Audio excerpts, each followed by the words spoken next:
My neighbor Gary is an alien hunter who smokes a lot of pot, the devil's lettuce, jazz cabbage, soft J, yaz cabbage, just a little. But I went up to him the other day and I said, Gary, what are you afraid of? Like, you've conquered a lot of beasts from your testimony. What's something that just gives you the willies? And he's like, Krakens. And boy, did that just boil my blood and chill my bones. So I haven't heard a lot about Krakens. Maybe you have. But I said, Gary, what about Krakens is the most frightening? He said, their beaks, quite obviously, but also their tentacles. You know, let me tell you a story about what happened in the 1980s in Norway. There was something called the Alexander L. Keeland incident. And everybody thinks it was just some bullshit storm, but it was actually something quite a bit different than that. Boy, I'll tell you what. And I said, Gary, how'd you know about this? He said, because I go where the action is. I said, boy, is that a great quality to have. If you want to know what happened with this incident, stick around, follow the account and say, Krakens are a mystery. Or, I know quite a bit about Krakens, ask me how. My neighbor Gary is an alien hunter who smokes a lot of pot, and contrary to popular belief, it keeps his senses heightened. He is lucid. But I was asking him the other day, I said, what scares you the most? And he said Krakens. In Norway in the 1980s, Gary had a run-in with a Kraken, and he's telling me about it. So I said, Gary, how'd you know it was a Kraken? He's like, because of the damage. So there's this oil rig. It's called the Alexander L. Keeland, named after, you guessed it, Alexander L. Keeland. And people said there was a storm and there weren't enough safety regulations and the whole thing was a mess. But do you really expect us to believe that? I had to go find out for myself. I'm a sucker for industrial accidents. I kind of have like, I look in the papers. I used to. Now I get updates on my phone. Yahoo News generally has a pretty good, like, industrial disaster. They got a good read on the pulse. And I was like, that's news to me. And he was just like, yeah, well, that's what it is. But I read about this in the paper. So I took my busty, lusty, and trusty wife. We went to Norway and we did a little bit of a crime scene investigation that was based on our previous research. We knew a thing or two about dangerous beasts from the sea because we hate creatures, like, because they hate us. It's kind of reciprocity, but, like, they fire the first shot. And I'm like, let's get into this, though. How'd you know it was a Kraken incident? And he was like, because nothing added up. I said, what? And he said, yeah, like, listen, oil rigs are pretty sturdy, okay? They know that the ocean is mischievous. They know it's shifty. They know that the ocean is very feminine in that sometimes has a little bit of a disaster and, like, you don't know what to do and you just got to ride out the storm. I don't know if you've ever interfaced with a woman before. I'm like, I've had some conversations go south. But tell me about the hard evidence of this. He said, okay, so we're expected to believe that an oil rig was just ripped off its moorings by waves. Like, don't get me wrong, surf's up. But, like, it's too much. Like, fool me once, go fuck yourself.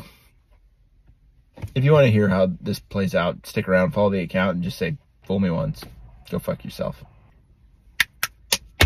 My neighbor Gary is an alien hunter who encountered a Kraken.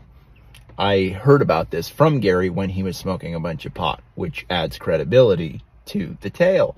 So in the 1980s, Gary heard about an industrial accident that happened in Norway, which, as we all know, is Kraken territory. He told me that something seemed fishy, no pun intended, because this is happening in the ocean.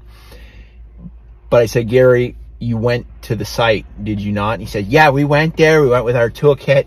We were doing a lot of measurements, looking for tentacle markings, and I found some things that made me pretty startled. I'm like, what were those? He said, oh, just some concrete that had been ripped to shreds by tentacles and devoured and then spit back up. The Kraken doesn't like concrete. It likes eating humans. And I said, so what the hell happened after that? And he said, we got on a boat because we were going to find this thing, like, listen, there's always a chance that your ship will get swallowed up by a Kraken and then you're dead. But that is a pretty cool way to go out if you think about it. Like, a lot of people just kind of gracelessly expire on a bed, but like, you could be the kind of person to die at the ripe and dangerous tentacles of a Kraken. So I took that chance, I rolled the dice, and we went out in a boat that was smaller than was really appropriate. I'm like, so courageous. And he said, well, that's the kind of guy I am. So we were out there, and then I had to get its attention because I knew the Kraken was like lurking around, just adding insult to injury, just like hanging out around this failed oil rig that it completely trashed. And like, there were so many dead people. 123 people died in this incident. I'm like, nice intensity, Gary. And he's like, I'm pissed. And I was like, but tell me what it was like in the boat. And he's like, you ever see the movie Jaws?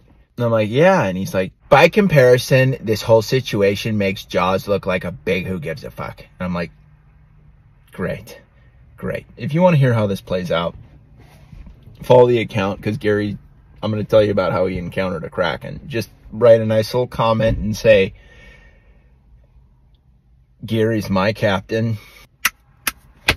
My neighbor Gary's an alien hunter who smokes a lot of pot and defeated a Kraken. This is the tale of that Kraken. So he was in Norway, and he told me that he and his crew, which consisted of him and his wife, went out on a medium-sized vessel looking for a Kraken that had destroyed an oil rig. Whoa, right? So I said, Gary, how did you attract the lurking Kraken that was hanging out in the area? He said, well, what we had to do is chum the water with the dead bodies from the oil rig. You can't just do like fish guts. What you got to do is you take the thickest guys there, the big dudes, but they're dead. This was frowned upon by their families because we had to bribe some officials and just be like, yeah, just tell their families that they got washed out to sea, never to be seen again. But we actually we got some floaters, and then we went back out into the ocean. We threw them in, and then I was scared. And I was like, Gary, A+ for vulnerability and honesty. Like, I wouldn't have been okay in this situation, not one bit. No, sir. And he said, well, I knew what needed to be done. So after we chummed the water, I then reached for my Indiana Jones looking satchel that was full of grenades. I always travel with grenades. And mind you, this was pre 9/11, so it was a little bit more acceptable to travel with grenades. I had them in my carry-on, and nobody gave me any shit for it. I'm like, the world in which we live is too much. Let the players play, right, Gary? And he's like, yeah, that's it.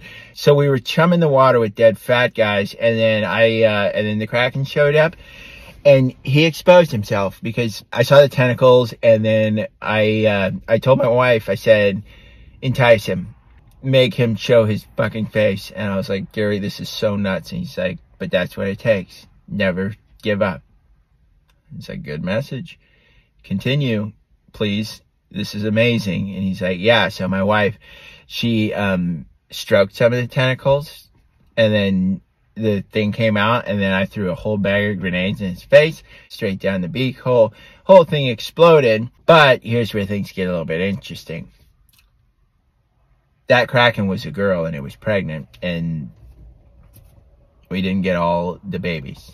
We saw some Kraken placentas intact, floating in the water, and so we created the conditions for a revenge plot from Kraken. So don't be surprised when they all mature, which should be coming up pretty soon here. So Kraken attacks could be on the horizon. Would you like some pot? And I was like, Gary, maybe. If you like this, just follow the account, drop a comment, and be like, what the hell is actually happening in this world of ours?